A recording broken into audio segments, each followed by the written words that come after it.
നമസ്കാരം. ലോകകപ്പ് അതിന്റെ അവസാന ഘട്ടങ്ങളിലേക്ക് എത്തിക്കൊണ്ടിരിക്കുകയാണ്. അന്ന് ജൂണിൽ പകുതിയോടുകൂടി ലോകകപ്പിന്റെ ആദ്യ മത്സരത്തിന് കിക്ക് ഓഫ് ആകുമ്പോൾ 48 ടീമുകളുണ്ടായിരുന്നു. ഇപ്പോൾ അത് ചുരുങ്ങി ക്വാർട്ടർ ഫൈനലിൽ എത്തി നിൽക്കുമ്പോൾ അവിടെ 8 പേർ മാത്രമാണ്. ആ 8 പേരിൽ നിന്ന് ആരൊക്കെയായിരിക്കും സെമി ഫൈനലിലേക്കും പിന്നീട് കലാശപ്പൂരിലേക്കും മുന്നേറുക? പ്രതീക്ഷകൾ, കണക്കുകൂട്ടലൊക്കെ ഒരുപാടുണ്ട്.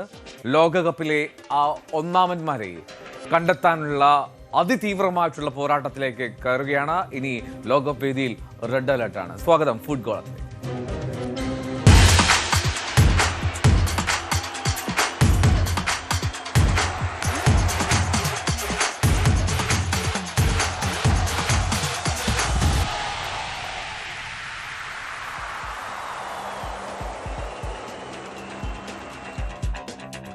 ലോകകപ്പ് ഫുട്ബോളിൽ ഇനി ക്വാർട്ടർ ഫൈനൽ ആവേശം.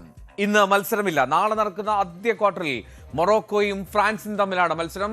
6 യൂറോപ്യൻ രാജ്യങ്ങളാണ് ഈ 8 ടീമുകളിൽ ക്വാർട്ടർ ഫൈനലിൽ ഇടം പിടിച്ചത്. 12 ഗ്രൂപ്പുകളിലായി 48 ടീമുകൾ അണിനിരുന്ന പോരാട്ട വേദിയിൽ ഇനി 8 സംഘങ്ങൾ മാത്രം. ആ 8 പേരിൽ 6ഉം യൂറോപ്പിൽ നിന്ന്. ലാറ്റിൻ അമേരിക്കയിൽ നിന്ന് അർജന്റീനയും ആഫ്രിക്കൻ ഭൂഖണ്ഡത്തിൽ നിന്ന് മൊറോക്കോയും മാത്രം ബാക്കി. France, Spain, Belgium, England, Norway, Switzerland എന്നീ ടീമുകളാണ് യൂറോപ്യൻ കരുത്തുമായി കളത്തിലുള്ളത്. ഈ 8 ടീമുകളിൽ നിന്ന് സെമി ഫൈനലിലേക്ക് ടിക്കറ്റ് എടുക്കുന്ന 4 പേർ ആരൊക്കെയാണെന്ന് കണ്ടെത്താൻ കൂട്ടിക്കിഴക്കലിന്റെ തിരക്കിലാണ് ഫുട്ബോൾ ലോകം. നാളെ രാത്രി 1:30 ആദ്യ ക്വാർട്ടർ പോരാട്ടം. ആഫ്രിക്കൻ കരുത്തരായ മൊറോക്കോ ഫ്രാൻസിനെ വെല്ലുവിളിക്കാനിറങ്ങും. ശനിയാഴ്ച രാത്രി 12:30 രണ്ടാമത്തെ ക്വാർട്ടർ ഫൈനൽ. ലോസ് ഏഞ്ചൽസിലെ യൂറോപ്യൻ ബാറ്റിലിൽ സ്പെയിനും ബെൽജിയവും മുഖാമുഖമെത്തും. ഞായറാഴ്ച പുലർച്ചെ 2:30 ആക്രമണ ഫുട്ബോളിന്റെ വീര്യം പ്രതീക്ഷിക്കുന്ന നോർവേ ഇംഗ്ലണ്ട് പോരാട്ടം. മിയാമിയിലാണ് മത്സരം. അന്ന് തന്നെ അവസാന ക്വാർട്ടർ പോരിൽ അർജന്റീന സ്വിറ്റ്സർലൻഡുമായി ഏറ്റുമുട്ടും. രാവിലെ 6:30 കൻസാസ് സിറ്റിയിലാണ് അർജന്റീനയുടെ പോരാട്ടം. പിന്നീട് 2 ദിവസത്തെ ഇടവേളയാണ്. അതിനുശേഷമാണ് സെമി പോരാട്ടങ്ങൾ. ഇനി 8ന്റെ പണിയാണ്. ലോക കിരീടത്തിലേക്കുള്ള ദൂരം കുറയ്ക്കുന്ന തീപാറും ദിനങ്ങൾ. World cup desk, news 18. Joseph George നമ്മോടൊപ്പം തത്സമയം ചേരുന്നുണ്ട്. ഫുട്ബോൾ കമന്റേറ്ററും ഫുട്ബോൾ നിരീക്ഷകനും. ജോസഫ്, സ്വാഗതം ഫുട്ബോളത്തിലേക്ക്. ഈ ലോകകപ്പ് അങ്ങനെ 48 ടീമുകളിൽ നിന്നും ചുരുങ്ങി ആ ഏറ്റവും ഒടുവിലത്തെ 8 പേരിലേക്ക് എത്തി. ഇനി ഇത് 4 ചുരുങ്ങും. ഏറ്റവും ഒടുവിൽ 2 പേരിലേക്ക് എത്തും. 2 പേരിൽ ഒരാൾ ലോക കിരീടം ഉയർത്തുകയും ചെയ്യും. ഈ ക്വാർട്ടർ ഫൈനൽ മത്സരങ്ങളിലേക്ക് നമ്മൾ എത്തുമ്പോൾ ശ്രദ്ധിച്ച ഒരു കാര്യം, യൂറോപ്യൻ ടീമുകൾക്ക് കൃത്യമായിട്ടുള്ളൊരു മേധാവിത്വം ലഭിക്കുന്നു എന്നുള്ളതാണ്. 6 രാജ്യങ്ങളാണ് യൂറോപ്പിൽ നിന്ന് ഇടം പിടിച്ചത്. ആഫ്രിക്കയിൽ നിന്ന് മൊറോക്കോ മാത്രം, ലാറ്റിൻ അമേരിക്കയിൽ നിന്ന് കോൺമിബോളിൽ നിന്ന് അർജന്റീന മാത്രം. അമേരിക്കയിൽ നടക്കുന്ന ലോകകപ്പാണ്. യൂറോപ്യൻ ഒരു കരുത്ത് എന്തുകൊണ്ടായിരിക്കാം? ഇത് ചരിത്രത്തിൽ നോക്കുകയാണെങ്കിൽ ആദ്യമായിട്ടാണ് യൂറോപ്പിന്റെ വെളിയിൽ നടക്കുന്ന, യൂറോപ്പിന്റെ പുറത്ത് നടക്കുന്ന ഒരു ലോകകപ്പിൽ ഇത്രയധികം യൂറോപ്യൻ മേധാവിത്വം ഉണ്ടാവുന്നത്. ശരിക്കും യൂറോപ്പിന്റെ പുറത്ത് 2014 ജർമ്മനി ജയിച്ചത് മാത്രമേ ഒരു യൂറോപ്യൻ ടീമിന് പുറത്തു പോയി ജയിച്ചത് അവകാശപ്പെടാനുള്ളത്. അല്ലാതെ നോക്കുകയാണെങ്കിൽ യൂറോപ്പിന് പുറത്താണെങ്കിൽ പൊതുവെ അവിടെ ഒരു ബ്രസീൽ, അർജന്റീന, അല്ലെങ്കിൽ പണ്ട് നമ്മൾ നോക്കുകയാണെങ്കിൽ ഉറുഗ്വേ, അങ്ങനെ ഒരു ഡൊമിനേഷനാണ് കണ്ടിട്ടുള്ളത്. അപ്പോൾ ഇത്തവണ കാര്യങ്ങളൊക്കെ മാറി മറിഞ്ഞു. പൊതുവെ യൂറോപ്യൻസ് പുറത്തു പോയാൽ അഡാപ്റ്റ് ചെയ്യാൻ പാടുപെടും എന്നുള്ളതാണ് അതിന്റെ പിന്നിലെ ഒരു പ്രധാന തത്വം. പക്ഷേ ഇത്തവണ നോക്കുകയാണെങ്കിൽ നമ്മൾ ക്വാർട്ടറിൽ പ്രതീക്ഷിച്ച 2 ടീമുകളെ പുറത്താക്കിയത് യൂറോപ്യൻസ് ആണ്. ബ്രസീലിനെ നോർവേ തോൽപ്പിച്ചു, അതുപോലെ കൊളംബിയയെ സ്വിറ്റ്സർലൻഡ് തോൽപ്പിച്ചു. ഞാൻ റൗണ്ട് ഓഫ് 16 കാര്യം മാത്രമാണ് സംസാരിക്കുന്നത്. അതിനു മുമ്പും നമ്മൾ പ്രതീക്ഷിച്ച ടീമുകളൊക്കെ പുറത്തായി. അപ്പൊ അങ്ങനെ നോക്കുമ്പോൾ യൂറോപ്പിന്റെ ആ ഒരു ഡൊമിനേഷനിൽ അവർ തന്നെ ആണ് അവരുടെ വഴി തെളിച്ച് വന്നത്. ശക്തരായ എതിരാളികളെ പരാജയപ്പെടുത്തി അവരെ പിന്തള്ളിയാണ് വന്നത്. ശരിക്കും റൗണ്ട് ഓഫ് 16 കളിച്ച് പുറത്തായതിൽ മെക്സിക്കോ നല്ല അത്യുഗ്രൻ കളി കളിച്ചു എന്ന് പറയാം.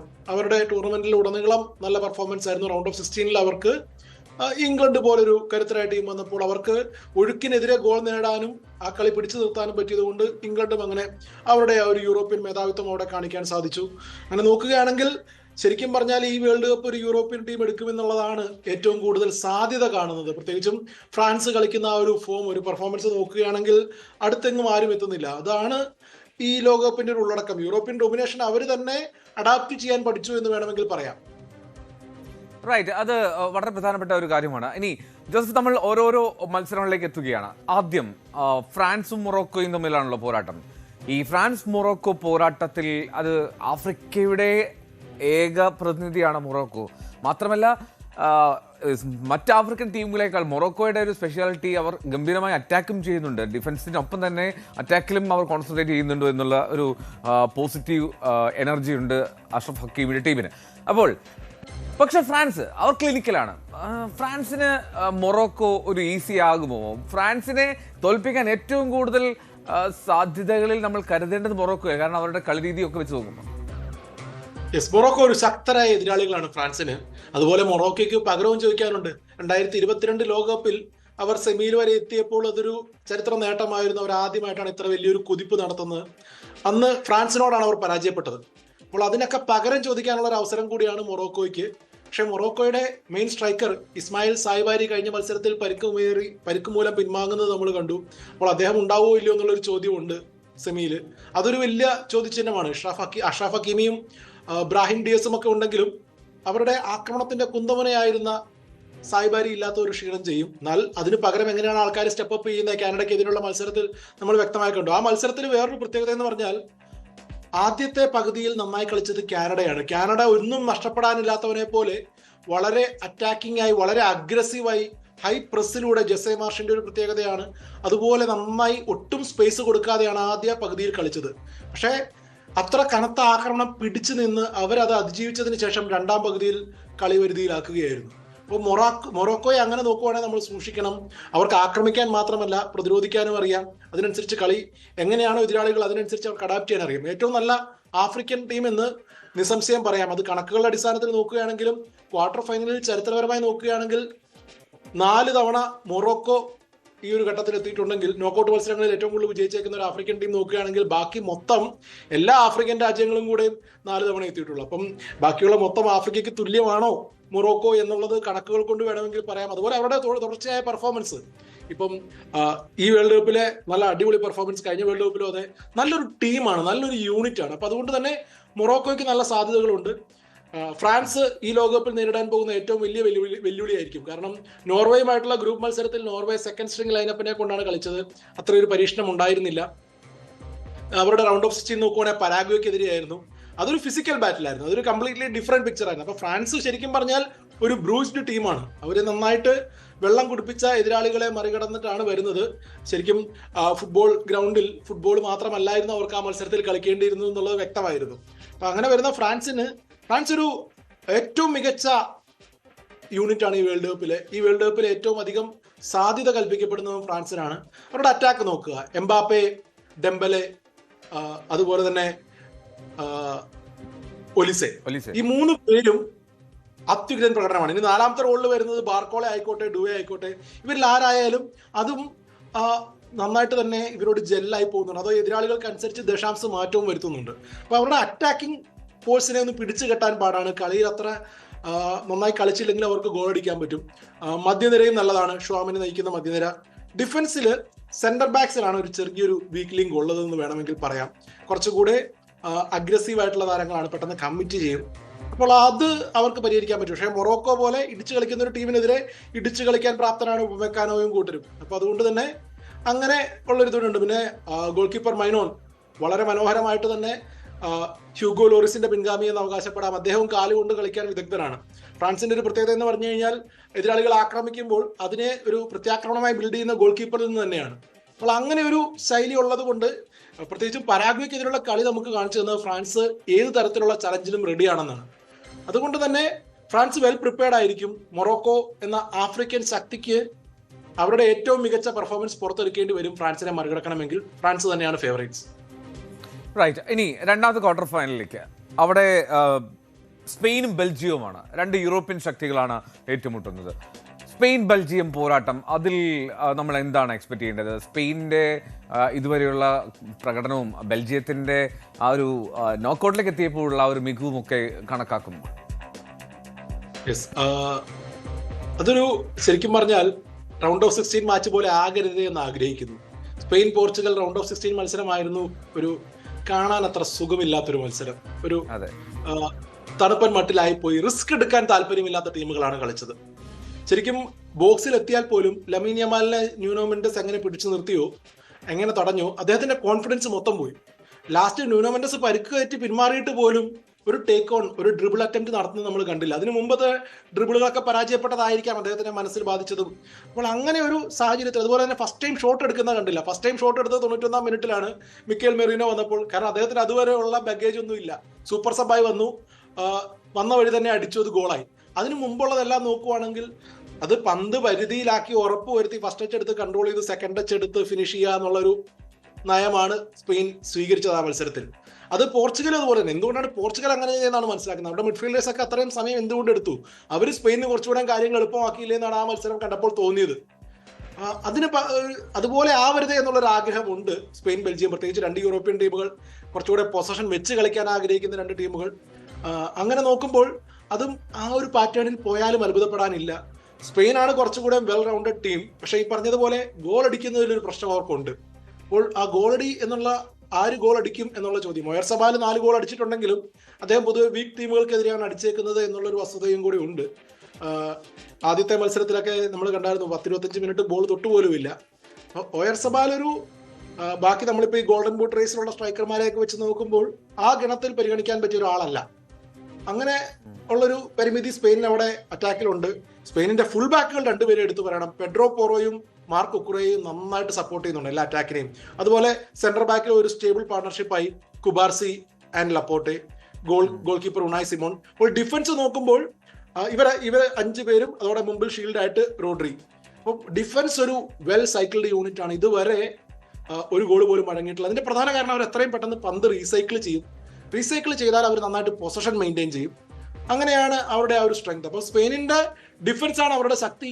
അറ്റാക്കിൽ ഒരു ദൗർബല്യമുണ്ട്. ഗോൾ എങ്ങനെ വരുമെന്നുള്ളത് അവർക്ക് കാരണം. പക്ഷെ അവർക്ക് മത്സരം എത്ര മുമ്പോട്ട് പോയാലും കുഴപ്പമില്ല. കാരണം അവർ അധികം ടയേർഡ് ആവില്ല.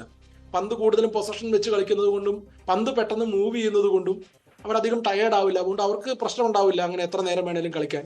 എതിരാളികൾ ബെൽജിയം നോക്കുകയാണെങ്കിൽ, ബെൽജിയത്തിന്റെ കാര്യത്തിൽ ഡി കെറ്റ്ലാരെ ഗോൾ അടിച്ചു. കഴിഞ്ഞ മത്സരത്തിൽ 2 അടിച്ചു, ഒരു അസിസ്റ്റ്. അങ്ങനെ വന്നപ്പോൾ അവർക്കൊരു ശരിക്കും പറഞ്ഞാൽ അതൊരു കോൺഫിഡൻസ് ബൂസ്റ്ററാണ്. ഇതുവരെ എല്ലാ വേൾഡ് കപ്പിലും ഇതിനു മുമ്പത്തെ ഗോൾഡൻ ജനറേഷന് പോലും ചെയ്യാൻ സാധിക്കാത്തൊരു കാര്യമാണ് ഇപ്പോൾ ഈ ഒരു തലമുറയിൽ നമ്മൾ കാണുന്നത്. ഈ തവണ നന്നായിട്ട് തന്നെ അവർ കളിക്കുന്നു, അവർ ഗോളുകൾ അടിക്കുന്നു. USA എതിരെ അടിച്ച ഗോളുകളൊക്കെ നോക്കുകയാണെങ്കിൽ അവർ ശരിക്കും ചാടി വീഴാൻ തയ്യാറാണ്. എതിരാളികളുടെ പിഴവിന് വേണ്ടി കാത്തിരിക്കുന്നു, അതിലേക്ക് ചാടി വീഴുന്നു. പകരക്കാരനായി വന്ന് ലുക്കാക്കുവും ഗോൾ അടിക്കുന്നു. അപ്പോൾ അതുകൊണ്ട് കളി തീർന്നു എന്ന് എഴുതി തള്ളാൻ വരട്ടെ, അവർക്ക് ഓപ്ഷൻസ് ഉണ്ട്. പക്ഷേ ഡിബ്രൂവിനെ കഴിഞ്ഞ മത്സരം കളിച്ചില്ല, പരിക്കിൽ നിന്ന് മോചിതനായി അടുത്ത മത്സരം എത്തുമോ എന്നുള്ളത് നമുക്ക് നോക്കണം. അതൊരു ഫാക്ടറാണ്. പിന്നെ ഈ ഗോൾഡൻ ജനറേഷനെ പോലെ അത്ര നല്ല ഡിഫൻസ് ഒന്നും അല്ല ഇപ്പോൾ ഉള്ളത്. അമേരിക്ക ആണെങ്കിൽ ആ ഫ്രീ കിക്കിൽ നമ്മൾ ഗോൾ അടിച്ച കണ്ടു. ഇതിന് മുമ്പുള്ള മത്സരങ്ങളിലും ബെൽജിയത്തിന് വീക്ക്നെസ്സുകളുണ്ട്, പോരായ്മകളുണ്ട്. പക്ഷെ അത് പരിഹരിച്ച് എതിരാളികളെ തളർത്താൻ അവർക്ക് സാധിക്കുമോ എന്നുള്ളതാണ് അവിടുത്തെ ചോദ്യം. എതിരാളികളെ വീക്ക്നെസ്സിന് വേണ്ടി, മിസ്റ്റേക്കിന് വേണ്ടി കാത്തിരുന്നായിരിക്കും കളിക്കണം. ടീലെമൻസ് നല്ല ഫോമിലാണ്. മിഡ്ഫീൽഡിൽ അദ്ദേഹം കളി മെനയുന്നുണ്ട്. കഴിഞ്ഞ മത്സരത്തിൽ ഔനാഹിക്ക് പരിക്ക് പറ്റിയത് എന്തേരം സീരിയസ് ആണെന്നുള്ളത്, ഒനാനയ്ക്ക് പരിക്ക് പറ്റിയത് എന്തേരം സീരിയസ് ആണെന്നുള്ളതും ഒരു പ്രശ്നമാവും. അപ്പം അതാണ് ബെൽജിയത്തിന്റെ ഇത്. അവിടെയും ഫേവറേറ്റ്സ് ആയിട്ട് തോന്നുന്നത് സ്പെയിൻ തന്നെയാണ്. പക്ഷെ ആ കളി ബോറാവരുത് എന്നുള്ളതാണ് പ്രധാന ആഗ്രഹം. എക്സാക്ട്ലി. പോർച്ചുഗലിനെതിരായ മത്സരത്തിൽ നമുക്കത് ഫീൽ ചെയ്യുകയും ചെയ്തു. അടുത്ത മത്സരം വരുന്നത് നോർവേ ഇംഗ്ലണ്ട് തമ്മിലാണ്. ഒരു പക്ഷേ എനിക്ക് തോന്നുന്നു ഏറ്റവും അഗ്രസീവ് ആകാൻ സാധ്യതയുള്ള, ഏറ്റവും സ്പീഡി ആയിട്ടുള്ള ഒരു ഗെയിം ആവാൻ നോർവേ ഇംഗ്ലണ്ട് പോരാട്ടത്തിന് ചാൻസസ് ഉണ്ട്. അങ്ങനെയാണ് തോന്നേണ്ടത്. എർലിംഗ് ഹാളൻഡിൻ്റെ നോർവേ ഒഡേഗാർഡ് സപ്പോർട്ട്, ഇംഗ്ലണ്ടിൻ്റെ മറുവശത്ത് സൂപ്പർ ഫോമിൽ ഹാരി കെയ്നും. അതൊരു സൂപ്പർ ഗെയിം ആവാൻ സാധ്യതയില്ലേ? ഇംഗ്ലണ്ടിൻ്റെ ഡിഫൻസ് തന്നെ എങ്ങനെ കൈകാര്യം ചെയ്യും നോർവേ? യെസ്, ഫ്രാൻസ് മൊറോക്കോ പോലെ തന്നെ ഇംഗ്ലണ്ട് നോർവേ മത്സരം ക്വാർട്ടർ ഫൈനലിലെ ഏറ്റവും മികച്ച 2 മത്സരങ്ങൾ ഇതാവാനാണ് സാധ്യത. ഇംഗ്ലണ്ടിന്റെ ഡിഫൻസിൽ താങ്കൾ പറഞ്ഞതുപോലെ പ്രത്യേകിച്ച് റൈറ്റ് ബാക്കിലൊക്കെ ചോദ്യചിഹ്നങ്ങളുണ്ട്. ക്വാൻസാക്കി കഴിഞ്ഞ മത്സരത്തിൽ റെഡ് കാർഡ് കിട്ടിയിരുന്നു. ട്രംപ് ഒന്നും ഇല്ലല്ലോ അപ്പീൽ ചെയ്യാൻ. അപ്പൊ അതുകൊണ്ട് അദ്ദേഹം കളിക്കോ ഇല്ലയോ എന്നുള്ളതൊക്കെ കണ്ടറിയണം. അങ്ങനെ ഉള്ളൊരു സാഹചര്യമുണ്ട് ഡിഫൻസിൽ. അതുപോലെ തന്നെ ഗ്വേഹി കോൺസ പാർട്ണർഷിപ്പ്, ഗ്വേഹി അത്യാവശ്യം നന്നായി കളിക്കുന്നുണ്ട്. എന്നാൽ പോലും അവിടെയും ചെറിയ വിള്ളലുകളുണ്ട്. ലെഫ്റ്റ് ബാക്ക് ആണെങ്കിലും അത്ര സോർട്ടഡ് അല്ല. നിക്കോ ഒറേലിയും അതുപോലെ ജഡ് സ്പെൻസർ റൈറ്റ് ബാക്കിലും ലെഫ്റ്റ് ബാക്കിലും ഒക്കെ കളിക്കുന്നുണ്ട്. പക്ഷെ ഒത്തിരി പോരായ്മകളുണ്ട്.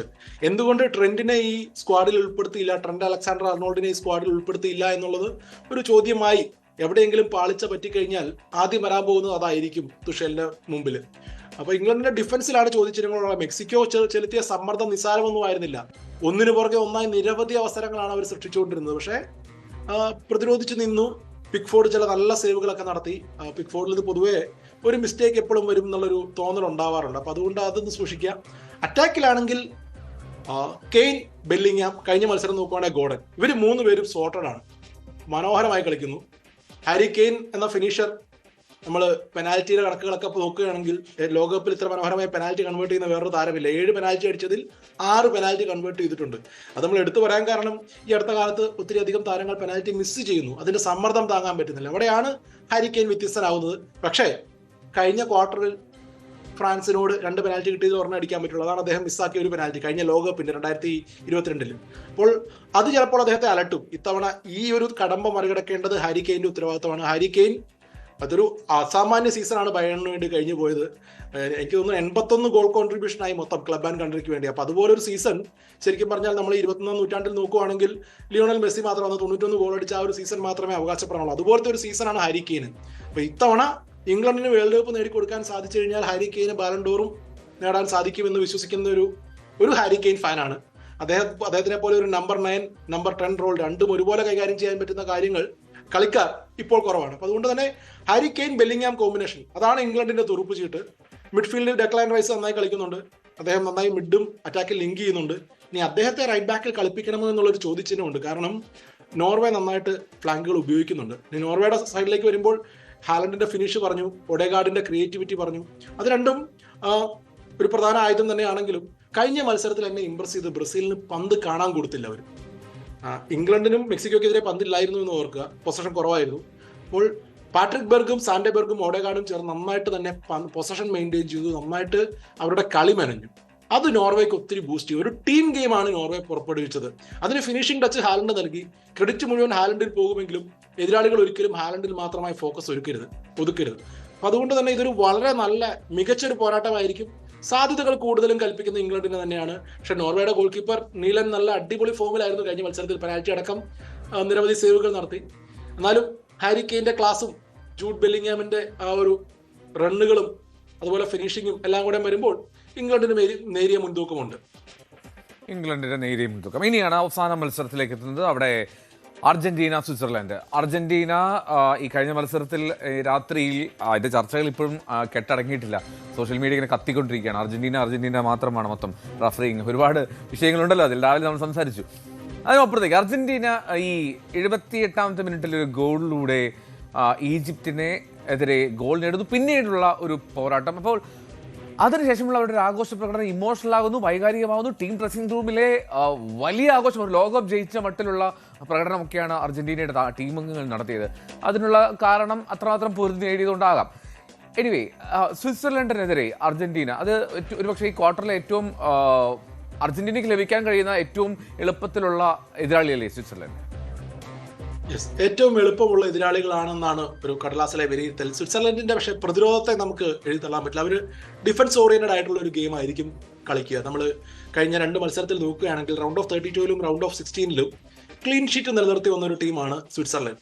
അപ്പോൾ അവരുടെ പ്രതിരോധം, അതിന് ഗ്രാനിറ്റ് സാക്കയെ പോലെ മിഡ്ഫീൽഡിൽ നയിക്കുന്ന നായകൻ കൊടുക്കുന്ന സപ്പോർട്ട്, അതൊക്കെ വളരെ പ്രാധാന്യമുള്ളതാണ്. സ്വിറ്റ്സർലൻഡ് അപ്പോൾ എങ്ങനെയാണ് അർജന്റീനയെ പോലെ ഒരു ടീമിനെ മെരുക്കുക? ഒരുപക്ഷെ അവർ ഇതുവരെ നേരിട്ട ചലഞ്ചസ് വെച്ച് നോക്കുമ്പോൾ അതെല്ലാം മൾട്ടി ഡയമെൻഷനിലായിരുന്നു. അർജന്റീനയുടെ ഒരു പ്രധാന പ്രശ്നം ഒരു സിംഗിൾ ഡയമെൻഷണൽ ടീമാണോ എന്നുള്ളൊരു ചോദ്യം പലപ്പോഴും വരും. അറ്റാക്കിന് വൈവിധ്യമുണ്ടോ? അവിടെയാണ് ശരിക്കും സ്വിറ്റ്സർലൻഡിന് വേണമെങ്കിൽ പ്രതിരോധിക്കാമല്ലോ എന്നുള്ളൊരു ചിന്തയും കടന്നു വരുന്നത്. പെനാൽറ്റി ഷൂട്ടൗട്ടിലേക്കൊക്കെ പോയാൽ പിന്നെ പെനാൽറ്റി ഷൂട്ടൗട്ടിലെ കഴിഞ്ഞ ലോകകപ്പിലെ ഹീറോ എമി മാർട്ടിനസ് ആണ് ഇപ്പോഴും അർജന്റീനയുടെ ഉള്ളതെന്ന് പറഞ്ഞാലും എമി മാർട്ടിനസ് പഴയ എമി മാർട്ടിനസ് അല്ല.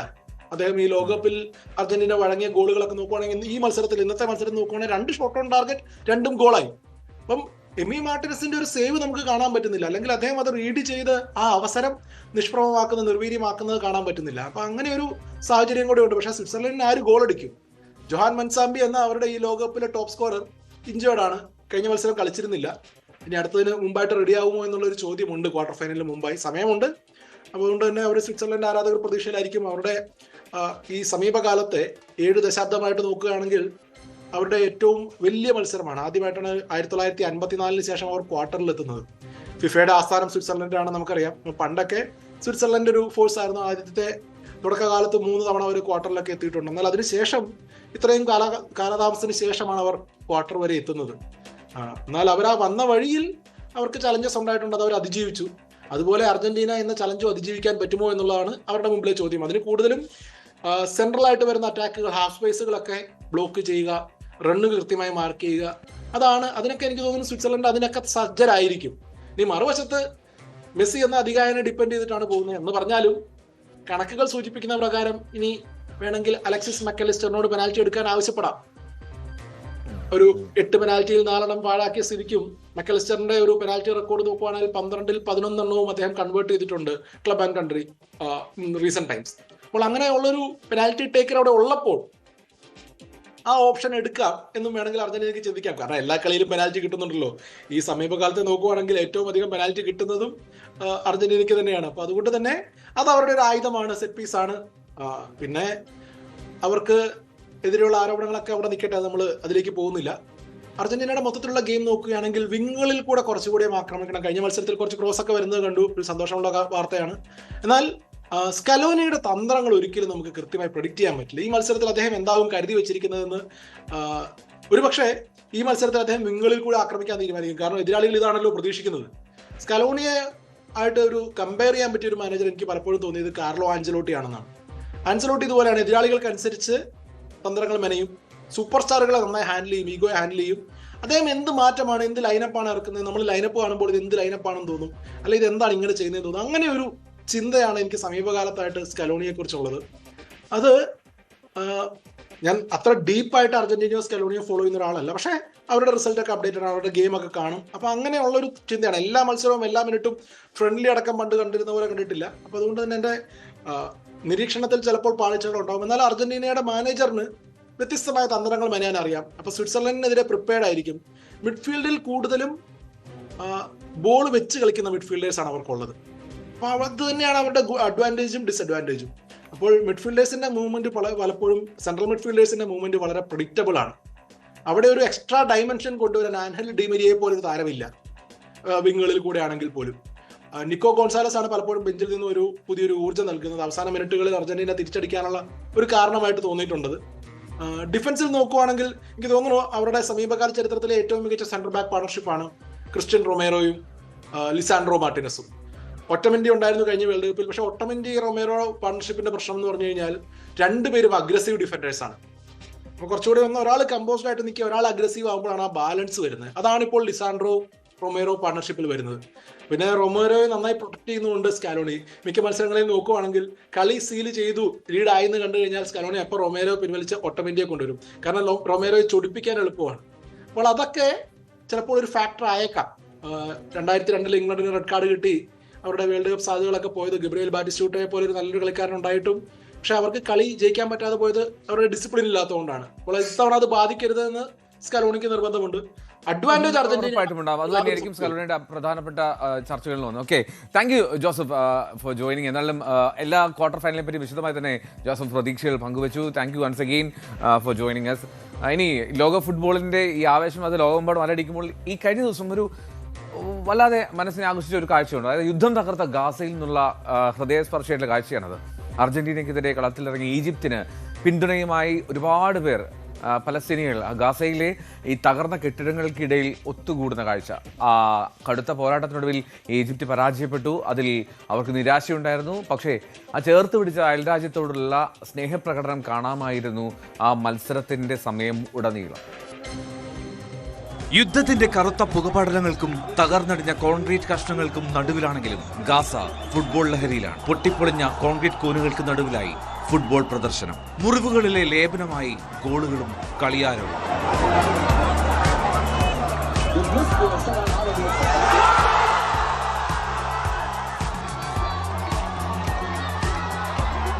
പ്രീ ക്വാർട്ടറിൽ അർജന്റീനയും ഈജിപ്തും ഏറ്റുമുട്ടിയപ്പോൾ ആയിരങ്ങളാണ് ഗാസയിൽ ഒത്തുകൂടിയത്. സ്വന്തം ടീം കളിക്കുന്നത് പോലെ പലസ്തീനികളുടെ ആവേശവും പ്രാർത്ഥനയും. ഈജിപ്ഷ്യൻ പതാകകൾ വാനിലുയർത്തി അവർ ടീമിനു വേണ്ടി ആർത്തുവിളിച്ചു.